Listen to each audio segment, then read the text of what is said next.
Buenos días a todas, muchas gracias por acompañarnos en esta segunda jornada. Tenemos hoy un día largo. Bueno, estamos aquí con Natalia Oliete y María Vasconte. Muchas gracias por sumaros a estas jornadas. Natalia es directora y María Vasconte es socia y voluntaria de Asociación Cultural Casa Orlanday, entidad responsable de la gestión cívica de Casa Orlanday.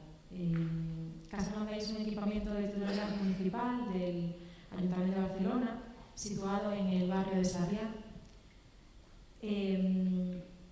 La Asociación Cultural Casa Orlanday, que gestiona la casa, es una entidad constituida fruto de una reivindicación vecinal que se creó para reclamar la reapertura de un edificio histórico, esta llamada Casa Orlanday, que hasta el 2003 había sido sede de dos centros educativos singulares, ¿no? Escuela Talita y Escuela Orlanday. En el 2007 el edificio abre sus puertas al barrio como Centro Cultural Casa Orlanday. Este centro cultural es un centro, como decíamos, de gestión cívica y pertenece a la red de centros cívicos de Barcelona. Es una particularidad, ¿no?, dentro de esa red, me imagino. Ahora nos contarán un poquito más. Bueno, la casa aloja actualmente 29 entidades y ofrece diferentes servicios y un programa de talleres y actividades culturales que nos irán contando a lo largo de la sesión María y Natalia. Muchísimas gracias y bueno, nos hacemos esta presentación, así que vamos a ir siguiendo un poquito la propuesta. Bueno, buenos días, muchas gracias a todos por venir a esta hora de la mañana, a vosotros también por invitarnos y por estas jornadas en las que venimos a aprender muchísimo de todos los otros proyectos y bueno, de las experiencias que todos hemos pasado hasta llegar a donde estamos, ¿no? Nosotras formamos parte del equipo técnico de Casa Orlanday. Yo hace 2 años que soy directora, pero formo parte del equipo técnico inicial que se contrató en el 2007 para abrir la Casa Barrio. María durante muchos años también, desde el 2008, ha formado parte del equipo técnico. Actualmente es voluntaria, es socia y bueno, esperamos que vuelva a incorporarse al equipo técnico dentro de poquito.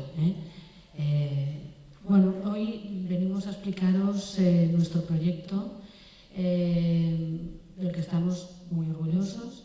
Es una experiencia que hemos ido desarrollando día a día.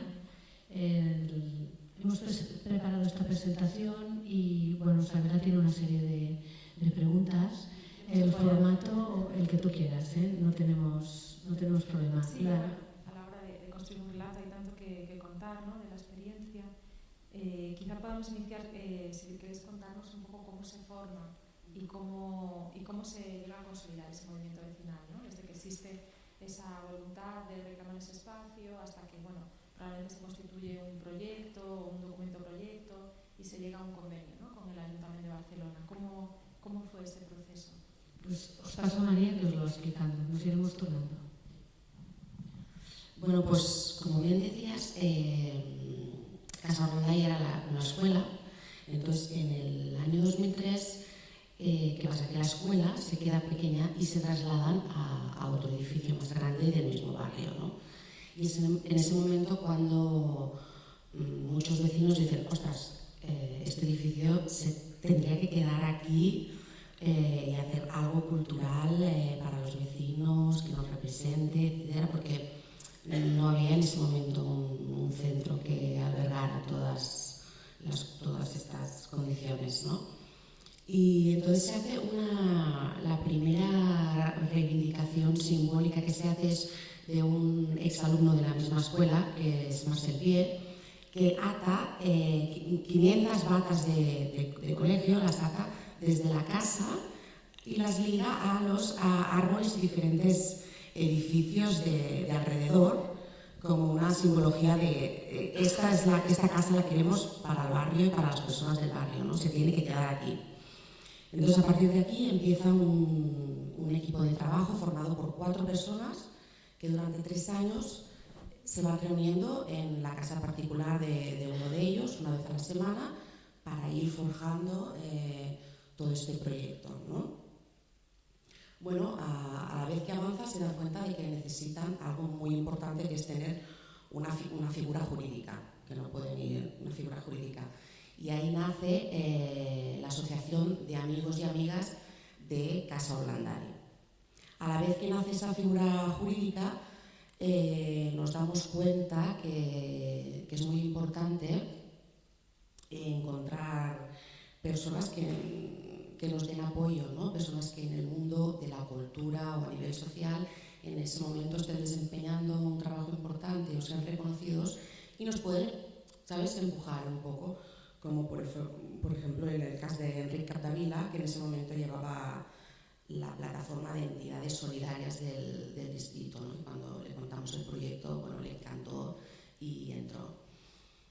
Y también cabe destacar, muy importante, que en ese momento la regidora del distrito, la técnica del distrito, en esos días era una persona que venía de Ciutat Vella, que es otro barrio de Barcelona, donde ya allí se habían consolidado muchos modelos de estos comunitarios con vecinos, y ella ya tenía experiencia, ¿no? Entonces fue vital para el proceso su ayuda, y para acabar de redactar este primer convenio, pues su ayuda fue vital. De hecho, fue ella quien nos habló de lo que es la gestión comunitaria, que nosotros no sabíamos muy bien lo que era, y luego fuimos a visitar centros como la Farinera o la Ateneu de Nou Barris en Barcelona, que son pioneros en implementar este tipo de gestión, ¿no?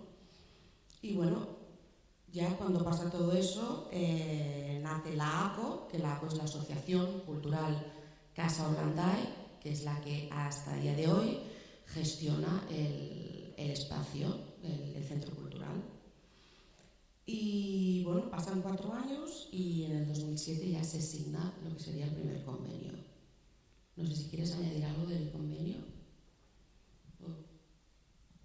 Bueno, el primer convenio que firmamos con el Ayuntamiento es un convenio de gestión entre una empresa, la asociación, y el Ayuntamiento. Fue digamos que no hubo concurso público, sino que fue adjudicación directa, y era un modelo de gestión de los que se utilizaban normalmente, no específico para gestión cívica o comunitaria. Son contratos diferentes y ahora pues ya existe un modelo que se ajusta al tipo de gestión que hacemos y que se está implementando desde la Administración también. ¿Que es un modelo que ya tenéis? Sí, de hecho ahora estamos a punto de firmar, o entraremos en el momento de negociar el tercer convenio, y esperamos que pueda ser ya un convenio de gestión comunitaria que se está impulsando desde Patrimonio Ciudadano y que tiene en cuenta la peculiaridad del tipo de gestión que desarrollamos. Quizá podamos hablar luego un poquito más en el espacio de estructuras jurídicas administrativas sobre estos temas, modelos de convenio, desde luego muy interesante, ¿no? Porque al final dan un poco como las posibilidades, ¿no? Las líneas de acción que también se puedan llevar a cabo, aunque intentemos también en la realidad hacer más, ¿no?, de lo que nos permiten estas estructuras. En el 2007 entonces abrís las puertas, este año celebráis el 10º aniversario también. Sí. ¿Cómo lo veis ahora en ese 10º aniversario, que además habéis hecho un ejercicio de pensar, ¿no?, cómo ha ido este horizonte? De hecho, publicasteis un libro, recogisteis un poco la experiencia, me imagino que habéis hecho una reflexión, ¿no?, en este aniversario. Haciendo este ejercicio, ¿os imaginabais un poco este horizonte cuando se constituye Casa Orlandai, o os habéis encontrado con...? Bueno, si quieres contesto. La verdad es que en un inicio nadie se pensaba ni que el proyecto funcionara, ni que nos veríamos en 10 años como estamos ahora. Era un experimento, es decir, un grupo de asociaciones y de vecinos con ganas de meterse en un lío descomunal, gestionar un equipamiento municipal, con ganas de ilusión pero sin experiencia, ¿no? Y bueno, se ha materializado y la idea sería continuar 10 años más o los que se puedan, ¿no? Claro. Bueno, pasando un poquito así a la identidad, a un poco los principios de Casa Orlanday, me comentabais, y así se refleja en la web, que los 3 ejes del proyecto son arte, convivencia y transformación social, ¿no? Han sido, creo que desde el inicio, me parece, esos principios los que han guiado un poco vuestra actuación. ¿Cómo llegasteis al acuerdo? De hecho, estos 3 principios ya estaban redactados desde el principio y lo teníamos muy claro. Arte, porque es un centro cultural, entonces el arte es básico. Convivencia, porque siempre hemos tenido claro que teníamos que dar cabida a todos y a todas. Y transformación social, porque creemos en un cambio y mejorar el barrio y la calidad de vida de esas personas que vivimos en nuestro barrio. Entonces, los ejes sí que siempre es nuestro ABC y se han mantenido siempre, los hemos tenido clarísimos. ¿Y cuál diríais que es la relación de Casa Orlanday en la red de centros cívicos de Barcelona? ¿O cuál es el lugar? ¿Cómo se...? Bueno, formamos parte de una red, somos 53, 54 centros cívicos actualmente en Barcelona. Bueno, nosotros como centro cívico pues tenemos un funcionamiento igual que ofrecemos los mismos servicios, tenemos un programa de actividades y de talleres formativos para todo tipo de usuarios vecinos, ¿no? Un programa intergeneracional, ofrecemos servicios tanto de cesión de espacios como de alojamiento para asociaciones en el mismo centro. Bueno, hay todo un catálogo de servicios que ofrece la red y bueno, nosotros pues, bien, ningún problema, es decir, no, me imaginaba como, no sé si hay muchos más modelos, encontraréis en la red de centros cívicos similares o que se asimilen. Hay diversos. Dentro de la red existe la gestión comunitaria, la cogestión y también la empresa privada. Y bueno, el funcionamiento de centro cívico como tal para todos es similar. En cuanto a los servicios. Exacto. En nuestro proyecto, ¿qué pasa? Pues que de lo que es el catálogo de actividades que ofrecemos, más del 54% son propuestas de vecinos y vienen también a través de las comisiones.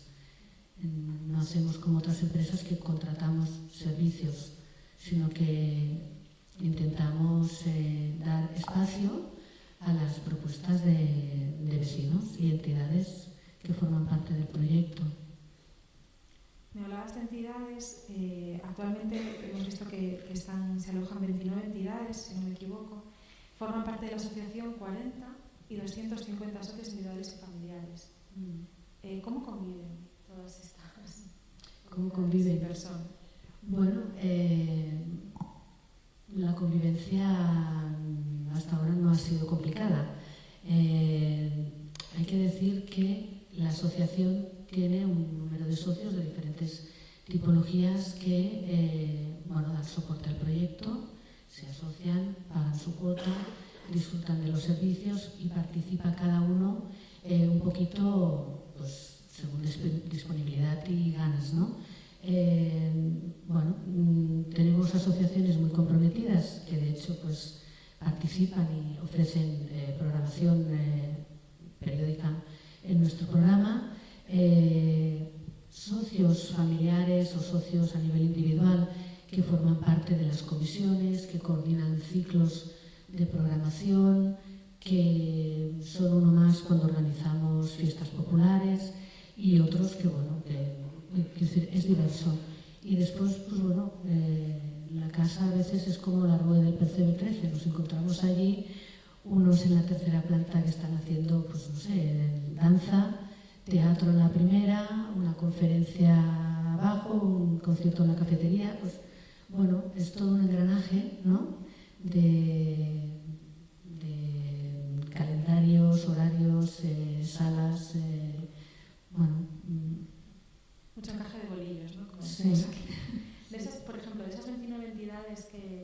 parte o que están de alguna manera permanente, bueno, imagino que permanentemente, ¿no? ¿Cómo es el uso que hacen esas 29 que comentáis que están? ¿No? A ver, nosotros desde un inicio tuvimos muy claro que la casa tenía que dar espacio a las asociaciones para hacer sus actividades y quisimos ofrecer un servicio que no estaba estipulado en nuestro convenio, que es el alojamiento de entidades, perdón. Y entonces lo que ofrecemos es el uso privativo de un espacio de una vez por semana, un máximo de 3 horas. Todas las entidades tienen aparte tienen su buzón de correo, tienen un espacio web, tienen un armario y tienen derecho a utilizar las instalaciones, materiales y pues ya tienen sus horarios y su espacio y van viniendo, hacen sus actividades. Sí, algunas pues prefieren porque su actividad no es venir una vez a la semana, sino que reunirse en asamblea cada 3 meses, pues cuando lo necesitan hacen uso del espacio. Quizás apetezca enseñarnos un poquito sobre el lugar. ¿O tenías algo que...? Sí, por favor. Sí. No, sobre las entidades quería apuntar que es muy importante que tengan algo en común con nuestros 3 ejes: arte, convivencia y transformación social. Bueno, aquí veis la casa. Es una casa modernista, tenemos un patio también y una cafetería, un espacio que teníamos claro que queríamos ofrecer al barrio, un espacio de reunión abierto a todos. Estos son los espacios que utilizan las diferentes asociaciones. Tenemos 7 calendarios para coordinar los usos de todas estas salas. Sí.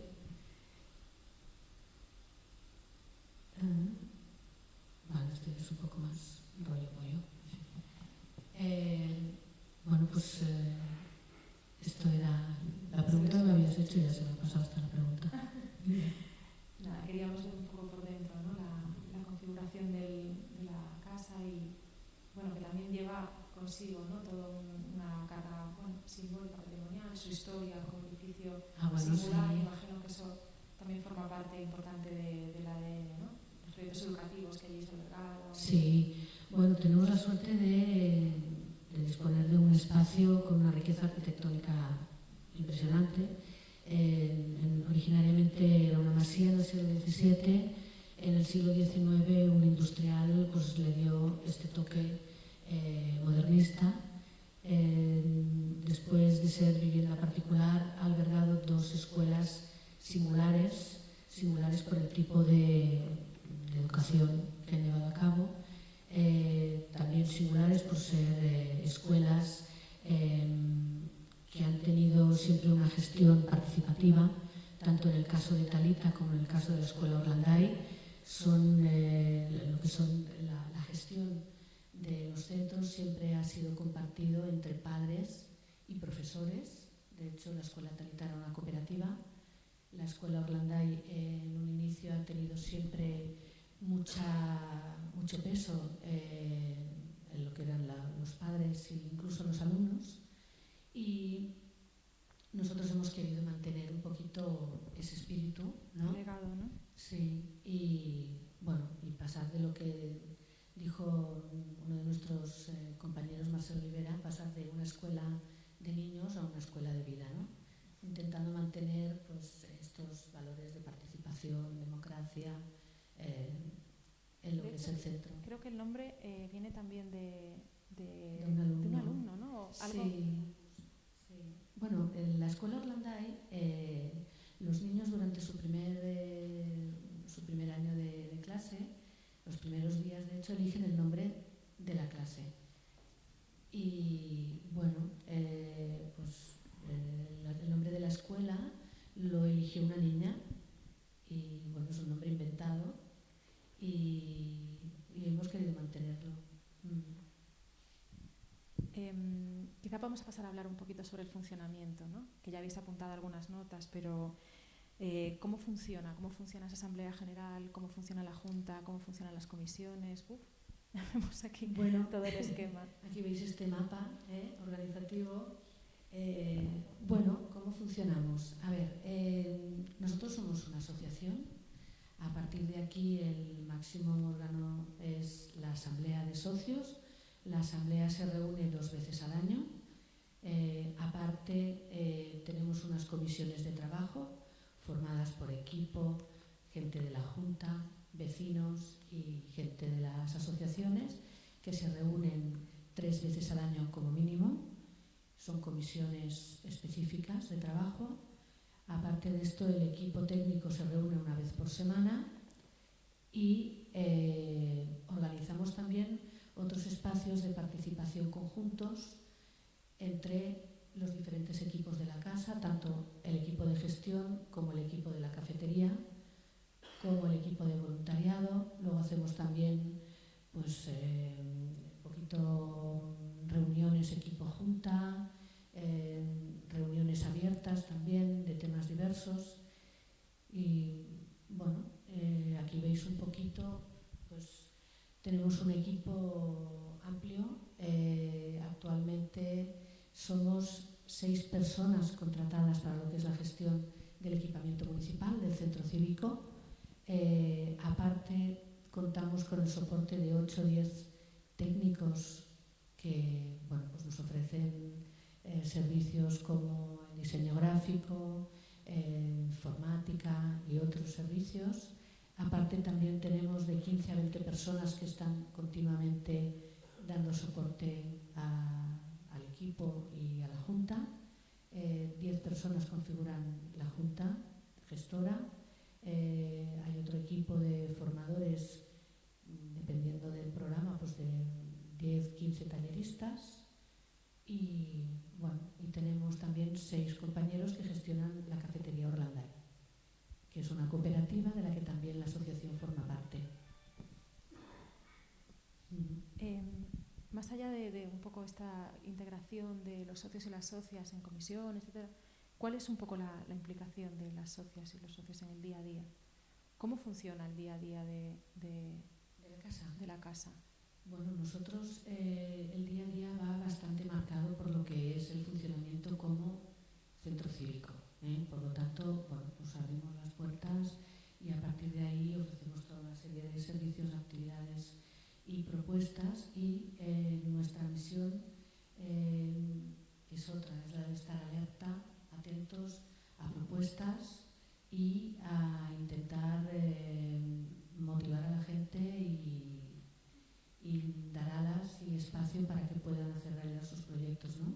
¿Cómo cuántas propuestas os pueden llegar en, no sé, en un mes, por ejemplo? Propuestas de vecinos. Internas entiendo que hay algunas internas, ¿no? De personas que son socias o usuarias habituales. Sí, bueno, depende. O de fuera. Depende. Claro, todo lo que es, a ver, las programadoras, por ejemplo, reciben, yo te diría que de 60 a 80 correos al día. No todos son propuestas de programación, pero muchas. Propuestas que salgan de vecinos, comisiones. Estas son alrededor, de las que están en este programa, son alrededor del 50-54%. Y bueno, es variado, Se reciben muchas, pero... Entrando un poco en el cómo se hacen todas esas actividades, es decir, en la sostenibilidad del proyecto, ¿cuáles son los presupuestos que maneja Casa Orlanday aproximadamente? ¿De dónde vienen esos recursos que hacen posible toda esa actividad? Os enseñaremos aquí una diapo también que tenemos con el tema económico. Nosotros actualmente estamos gestionando un presupuesto, un presupuesto de 330.000 euros, presupuesto global, para todo lo que es la entidad. Entonces tenemos por una parte el proyecto de gestión del centro cívico, que viene a suponer el 80 y pico % de nuestro presupuesto, y todo lo demás son otros proyectos. Tenemos el proyecto de Espai Gardeñas, que es un espacio, un huerto comunitario, que forma parte del Blauwitz, unos planes de utilización que impuso el Ayuntamiento a partir del 2011 sobre espacios que habían quedado a partir de la crisis pendientes de rehabilitación. Entonces, algunos de ellos son huertos urbanos. Nosotros formamos parte del proyecto de gestión comunitaria de este huerto. Aparte también impulsamos proyectos de economía social y comunitaria, el Mapa Verd y diversos temas culturales. No sé, hemos editado una revista, hacemos promoción de la lengua catalana, diversos. Entonces, en cuanto a de dónde sale el dinero, bueno, nosotros tenemos de estos 330.000 euros que gestionamos durante el año, 221.000 son subvención municipal para la gestión del equipamiento. Y esto viene a representar al orden de un 64% de nuestros ingresos. Aparte, pues la actividad diaria nos aporta también ingresos por la actividad que desarrollamos, ¿no? Por las propias inscripciones, etcétera. Inscripciones a los talleres, alquiler de espacios, los alojamientos de las entidades que, aunque es muy económico, pagan un pequeño canon al año. Sí. En ese sentido, la verdad que es de resaltar como el ejercicio de transparencia que se encuentra en vuestra página web. Nosotros nos llamó la atención, nos gustó especialmente ver los informes de balance social que publicáis, ¿no? Donde pues se trata de hacer también un balance, una evaluación no tanto cuantitativa, ¿no? Que tendemos mucho a esto inevitablemente, ¿no? Número de actividades realizadas, número de personas usuarias beneficiarias, aunque ya sabemos que en este caso a lo mejor al usuario se queda muy corto, ¿no? Porque es más bien personas que hacen cosas, ¿no? No solo que están a lo mejor usando el espacio. Pero bueno, sí, quizás si os apetece contarnos un poquito de cómo elaboráis este informe de balance social, cómo hacéis esa evaluación. Bueno, nosotros desde hace tiempo vemos que la actividad que desarrollamos nosotros no solo se explica con un balance económico, con una cuenta de resultados. Balances comunitarios o otro tipo de balances o encuestas como el Panoramic de Associations nos permiten primero tener en cuenta todo lo que es el capital humano, ¿no? Tanto a nivel voluntario como la participación. Y aparte también es una gran herramienta de autodiagnosis, autocrítica y que sirve para mejorar, ¿no? Encontrábamos evaluación de resultados, ¿no? Y impacto del centro medidos en estos informes, pues desde valores indicadores como la igualdad, la democracia, el compromiso con el medio ambiente, economía solidaria, la propia calidad laboral o la calidad profesional, ¿no? A través de unas encuestas en las que se consulta a las personas cómo se encuentran dentro de su espacio. Sí, de hecho en la encuesta se contesta a nivel asociativo y también todos los trabajadores y personas implicadas también en el proyecto, sí, damos respuesta a todos los temas relacionados con calidad laboral, claro, y con muchos otros temas, sí, es muy amplio. Comentabais antes que es muy importante, ¿no? La labor y ahora lo vamos a mencionar, la labor de los voluntarios. Y aquí a lo mejor nos puedes contar un poquito, María, cómo se desarrolla esa labor de los voluntarios, cómo se organiza. Bueno, tenemos varios tipos de voluntarios, es decir, por ejemplo, las mismas comisiones están formadas por voluntarios y voluntarias. Luego también hay voluntarios y voluntarias a demanda particulares que quieren participar de la gestión de la casa, pues ayudándonos desde el punto de información o mantenimiento, diferentes aspectos del día a día, ¿no? Y entonces, se trata de encontrar que sea todo muy fluido y intentar, a veces es difícil encontrar, claro, hay que hacer reuniones a veces de diferentes comisiones, ¿no? Y hay muchos voluntarios. Entonces, claro, tú como trabajador al igual tienes un horario, pero siempre hay que encontrar un poco el equilibrio y el punto para que, claro, que esas personas también les vaya bien, ¿no? Forman parte del proyecto, entonces hay que buscar siempre el equilibrio. imagino que el momento también y el tiempo, ¿no? Claro. En esta época en la que parece que todos estamos tan sobresaturados, ¿no? Por eso. Digamos, la función del voluntariado. Por eso creo que la función del voluntariado, juntamente con el proceso y la gestión comunitaria, le da mucho valor. Nosotros hablamos de que es muy más que sentimental, muy romántico. Yo lo veo como muy romántico todo este trabajo, porque creo que al final, si lo haces es porque crees fervientemente en aquello que estás haciendo, y también porque al final te juntas con tantas personas, tantos voluntarios, asociaciones, que al final cuando tienes que celebrar algo, llevar a cabo una actividad, pues se contagia una ilusión y una fuerza y un magnetismo que es brutal, y eso te da mucha fuerza. Sí notáis, me imagino, ¿no? El efecto contagio en el barrio. Ha habido como otras, por ejemplo, otras propuestas que surgen alrededor de Casa Orlanday, que sigan un poco el impulso de la casa. Bueno, muchas las recibiréis también, evidentemente. Sí. Bueno, a ver, Sarriá es un barrio con un tejido asociativo fuerte. Existen otros espacios en los que las diferentes asociaciones realizan sus actividades, así como un proyecto comunitario gestionado por vecinos, muchos otros espacios, aparte de las asociaciones culturales y diversas del barrio, no hay. No. Bueno, pasan por allí, o si no, también está el Ateneo de Jóvenes, eso sí, los yogas. Otra de las cuestiones que nos apetecía preguntaros es sobre la elaboración de vuestros planes estratégicos. ¿Cómo es el proceso para eso, para la elaboración de esos planes, ¿no? De una manera participada? ¿Cómo llegáis hasta ellos? ¿Y cuánto tardáis en hacerlo? Literatura, que luego le dais un vistazo y veis más detalle, ¿no? Planes estratégicos. Pues la verdad es que desde el 2000, desde el principio, desde el 2009, empezamos a trabajar planificación estratégica, teniendo muy claro que hay que organizarse, hay que saber hacia dónde se va. Hay unos planes de acción anuales y esto nos ayuda a poder ir siguiendo una ruta.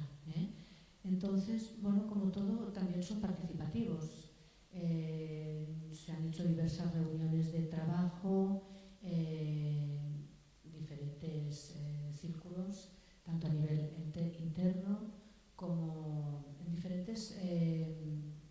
te diría que, por ejemplo, primero se ha trabajado a nivel técnico, después se ha ampliado con comisiones y junta, luego se ha abierto al barrio, luego también se han invitado personas de ciudad o de otros proyectos, siempre intentando tener una visión tanto interna como externa para poder tener una visión más amplia, ¿no? Y a partir de aquí trabajamos en diversas líneas estratégicas y estamos ahora en el segundo plan estratégico que finaliza en 2019 y si queréis dar un vistacito, hay mucha literatura, ¿no?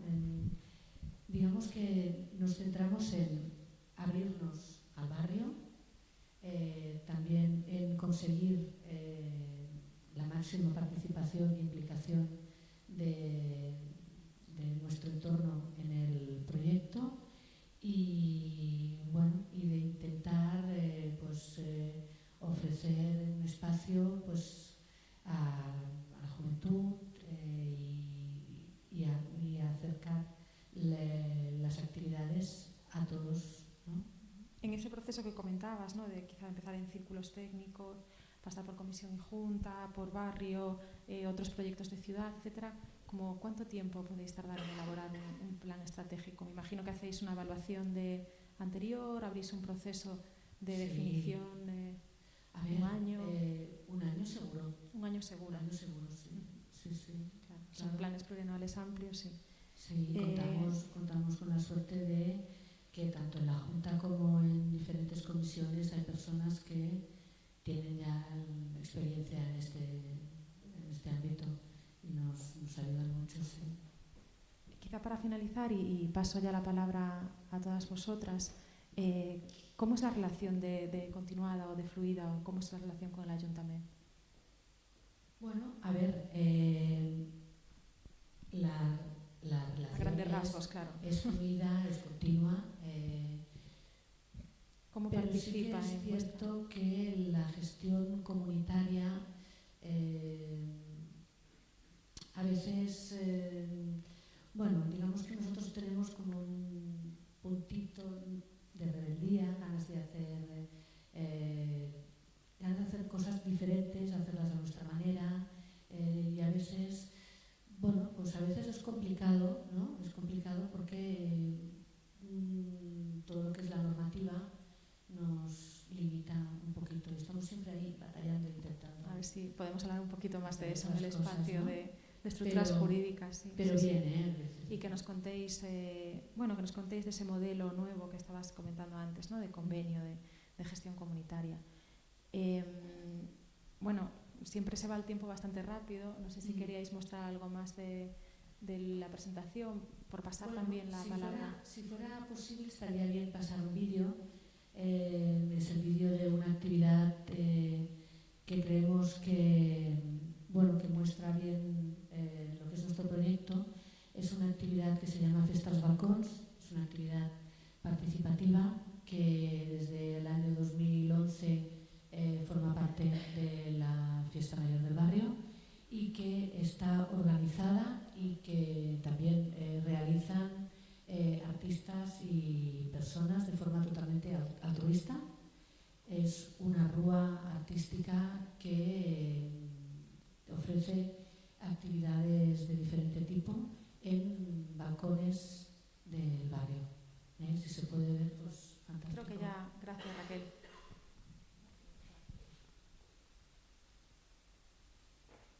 No sé si tiene sonido, me imagino.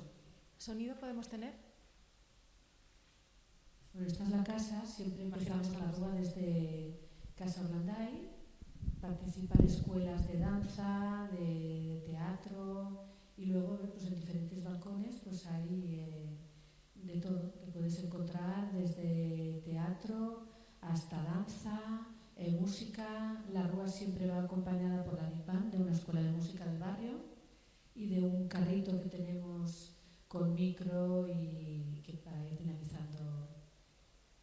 Bueno, esto es un mimo. Vamos siguiendo todos a la rúa, acompañamos el trayecto, siempre hay un toque reivindicativo, transformador, de grupos que, bueno, en este caso reivindicaban temas de refugiados. Es bonito porque el barrio de Sarriá, pues la verdad es que es un barrio que se presta a un recorrido tanto artístico como arquitectónico y bueno, la verdad es que se crea un ambiente bastante espectacular. Bueno, poesía, diversos, lástimas que no se oye la música, pero bueno. Disculpad por la música que no la hayamos. No, a mí me gustaría comentar de este acto de Festas Balcons que un poco lo que ha conseguido es que se haga lo que Orlanday siempre ha defendido, que es Orlanday como espacio de creación, un centro que sea un espacio de creación. Y bueno, ha funcionado muy bien y lo hacemos en todas las fiestas mayores. Si os parece bien, pasamos el micro a alguna pregunta que queráis, algún comentario que queráis lanzar. Tenemos todavía un ratito antes de continuar. Unos minutillos. ¿Por ahí? Vamos a pasar este micro.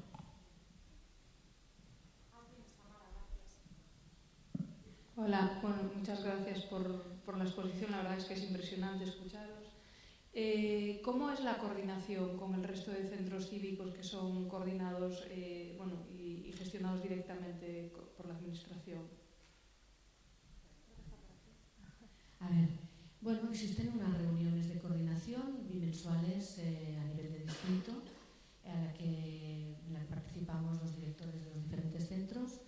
Seguimos unas directrices y un plan, ¿no?, a nivel ciudad sobre lo que tenemos que ofrecer. A partir de ahí,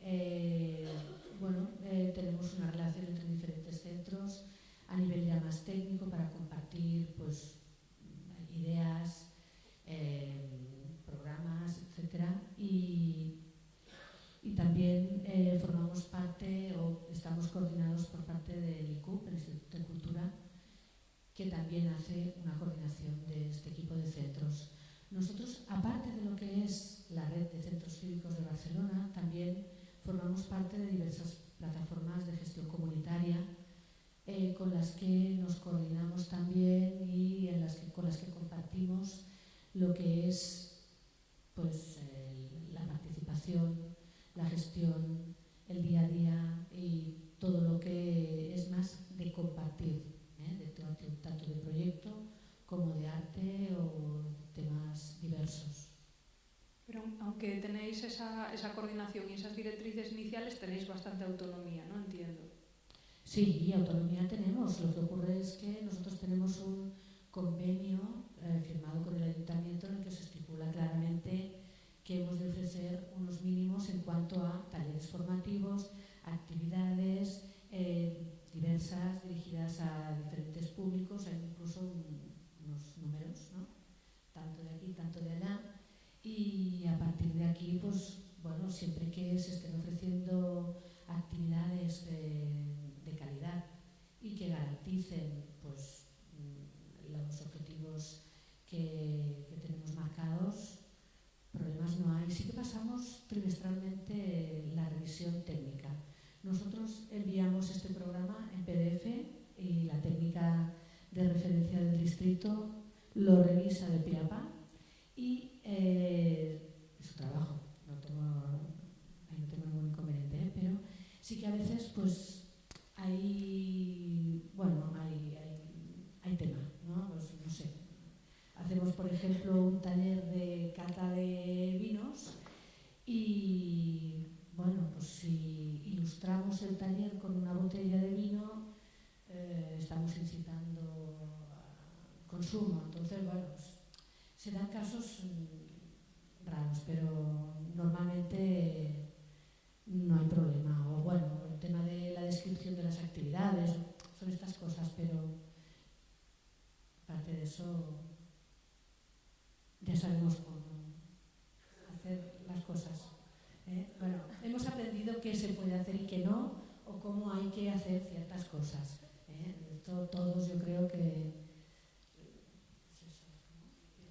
Sí, no, solo apuntar que un poco, a veces la batalla entre comitas, porque nosotros siempre decimos que somos centro cultural y ellos dicen que somos centro cívico, ¿no?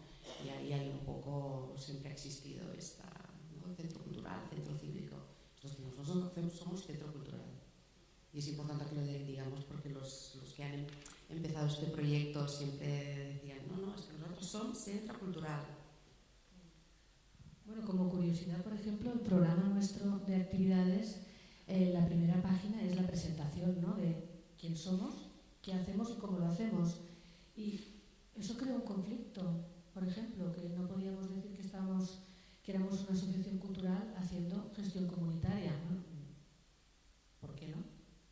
Sí, no somos una empresa, somos quien somos y lo hacemos diferente, no era ningún problema, ¿no? Creo conflicto también y debate el tema, pero está ahí. Hola, yo tengo una pregunta.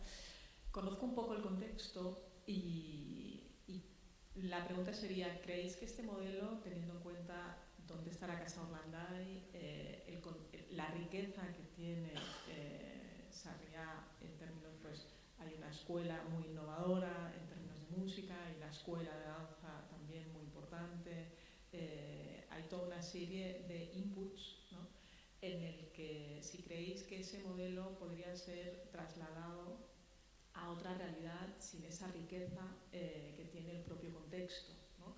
o si creéis que eso os ha afectado o en qué medida o en qué manera, y si eso de alguna forma es un reflejo de la realidad de una comunidad ya propiamente viva, de un contexto ya propiamente vivo, y que realmente lo que se ha hecho es empoderar o ceder un espacio a una realidad y a un contexto en específico. Bueno, yo te diría que para este tipo de proyectos es básico que haya músculo asociativo, tiene que haber un proyecto fuerte, y yo creo que es un modelo que se puede replicar y que de hecho se está intentando impulsar desde la administración también, ¿no? Y yo creo que sí, lo que pasa es que cada proyecto es diferente, no solo por el barrio, sino por el edificio también y por las personas, ¿no? Que lo impulsan, pero yo creo que sí, que se puede, no hay problema. Yo creo que igual, que no hay nada escrito en este aspecto, que cada caso es diferente, se podría probar, pero sí que es verdad que se me oye bien. Sí que es verdad que lo que comentas, ¿no? Y para nosotros es básico lo que llamamos treball en xarxa, ¿no? El trabajo en red, que nos gusta mucho. Entonces, claro, es básico que esté dotado de asociaciones, entidades que trabajen contigo para ir construyendo esta red. Entonces, sería difícil, pero no es imposible, es que no sé. Hay muchos más ejemplos. Por ahí una pregunta. Buenos días, muchísimas gracias por la exposición. Pensando en quienes intentamos replicar o poner en marcha proyectos similares, intentando emular, en este caso a Casa Orlandai y experiencias similares, me interesa muchísimo desde el Ayuntamiento el punto cero. ¿Por qué? Es decir, el punto cero, el inicio de todo el germen. Sobre todo esa idea de que por qué esta asociación, qué conflictos provocó el hecho de que no se sometiese a concurrencia, o si se hizo, o bueno, esa legitimidad que da el que lo haga alguien determinado, una asociación determinada con el ayuntamiento y no cualquier otra, que podría ser quizá el primer problema con el que nos enfrentásemos si ahora quisiésemos poner en marcha algo similar aquí en esta ciudad. Bueno, no hubo concurrencia pública, fue adjudicación directa, pero porque realmente la entidad que estaba consolidada y que ofrecía garantías, y la única entidad que reclamaba aquel espacio era la Asociación Cultural Casa Orlandai, una entidad que se creó aglutinando todas las otras interesadas, y la única que estaba dispuesta a meterse en el lío. Bueno, hasta el día de hoy hemos tenido los convenios por adjudicación directa, quizás en un futuro la cosa cambiará, no sabemos, pero sí se sigue apostando por la gestión comunitaria. Bueno, actualmente no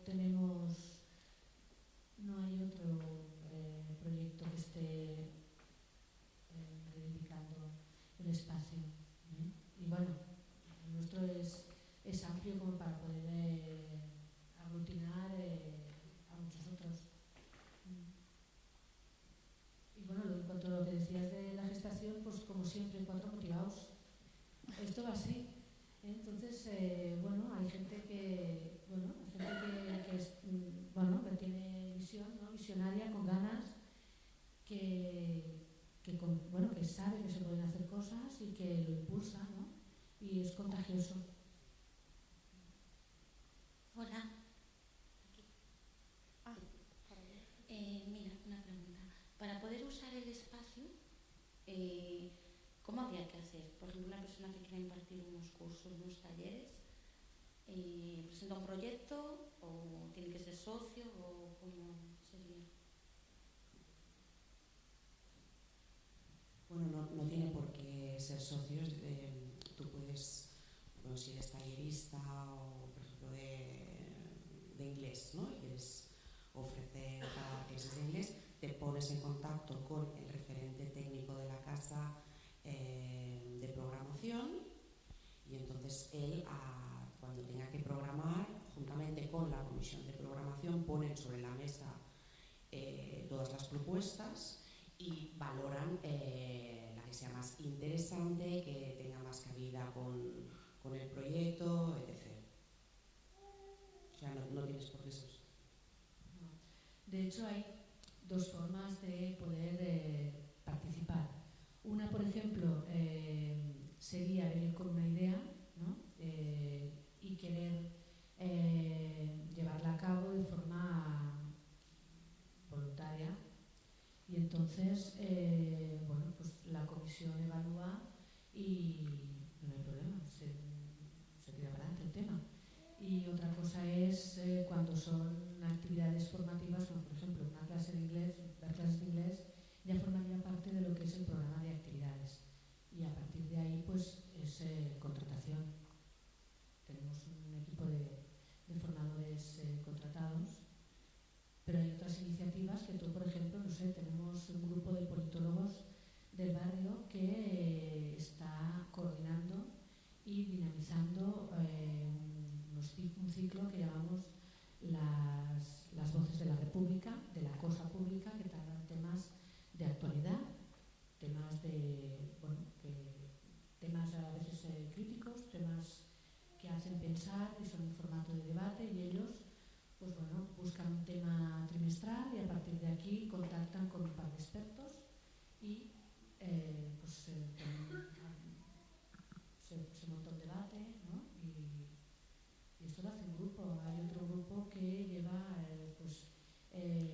los cafés literarios, y lo que hacen pues es lo mismo, buscar una temática trimestral y buscar personas que puedan hablar de un libro o de un autor, o lo coordinan ellos también. Forma parte, pues, son comisiones, entonces hay pues, expertos en el tema, gente interesada, y lo coordinan todos ellos.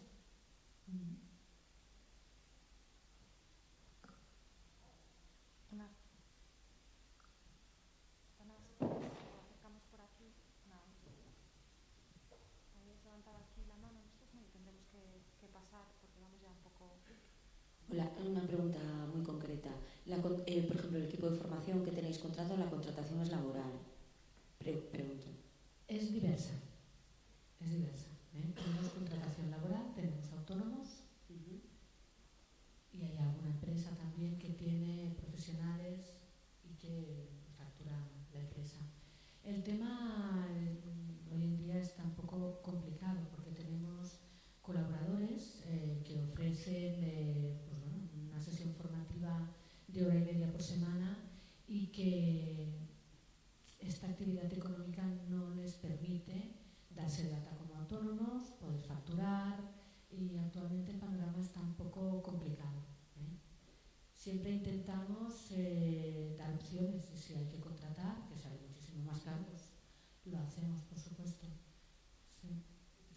Y otra cosita, ¿la cooperativa que gestiona la cafetería dentro de la asociación es una cooperativa de trabajo asociado o...? No, es una cooperativa de socios. Vale. Nosotros formamos parte también, y son 6 personas que gestionan la cafetería. Y bueno, la cafetería también es un espacio de actividades para la casa, porque utilizamos no solo el espacio, sino que ellos también lo dinamizan. Organizan con nosotros un ciclo que es el Perdipla dels Divendres, que es una oferta semanal que hacemos de actividades de música en vivo, teatro, danza, mimo, magia. Y bueno, la cafetería, los técnicos de la casa y vecinos organizamos todo este programa de actividades. Y la última, ¿tenéis asesoramiento jurídico? ¿Si tenemos, perdona? ¿Asesoramiento jurídico? Sí, claro. Jurídico, laboral, fiscal, todo tipo de asesoramiento. Muy necesario siempre. Sí, gracias. Yo quería preguntaros, porque al principio comentasteis que teníais, que empezó todo a través de una contratación por parte del ayuntamiento de un equipo técnico. O sea, ¿quién tomó esa decisión y quién es ese equipo técnico? ¿La gente que ya estaba formando parte del proyecto o una...? Bueno, el ayuntamiento contrató con la asociación cultural, y es la asociación cultural la que contrata un equipo técnico para poder gestionar el equipamiento municipal.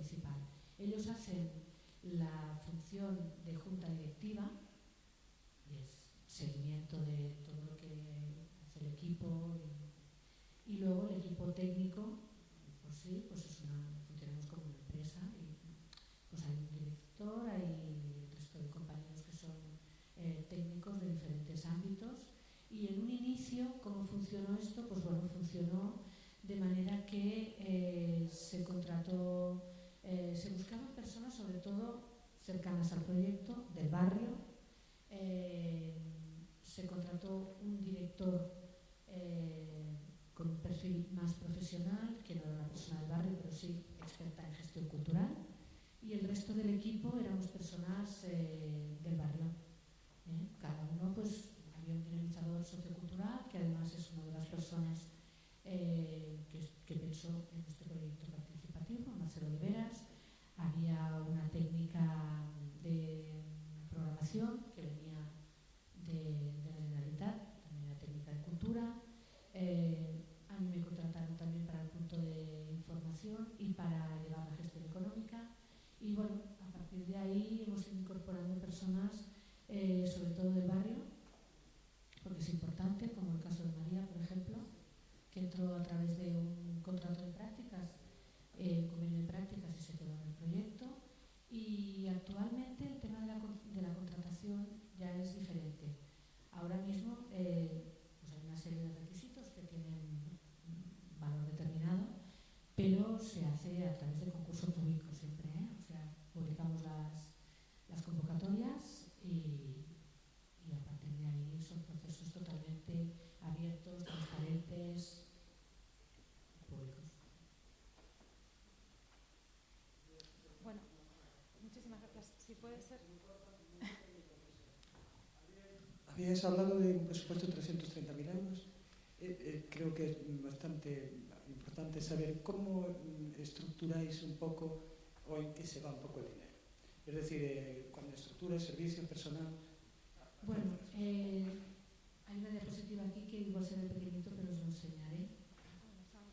No sé si se puede recuperar. Bueno, a grosso modo os diremos que un 50% o menos, porque uno de nuestros objetivos es no llegar al 50% en gastos de personal, son los que se destinan a estructura, al equipo técnico.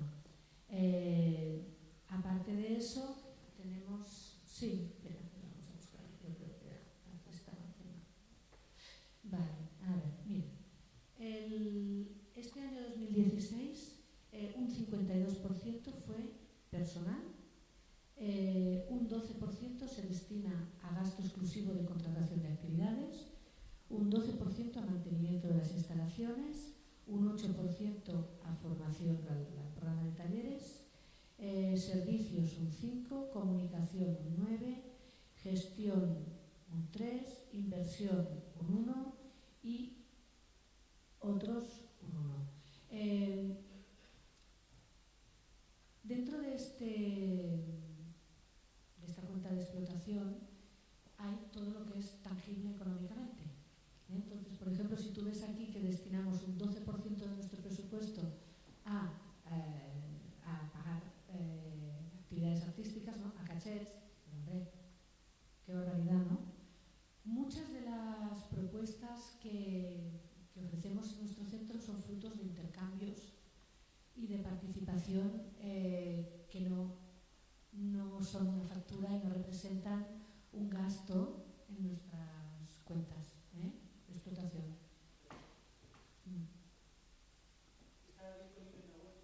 Y tanto, tienes las memorias, tienes todo tipo de balances y de... Sí, luego si quieres te enseñamos dónde, porque estamos desarrollando un trabajo importante en cuanto a temas de transparencia y tenemos que adaptar la web y vamos, es un cacao, pero sí, está todo. Bueno, pues muchísimas gracias. A vosotros.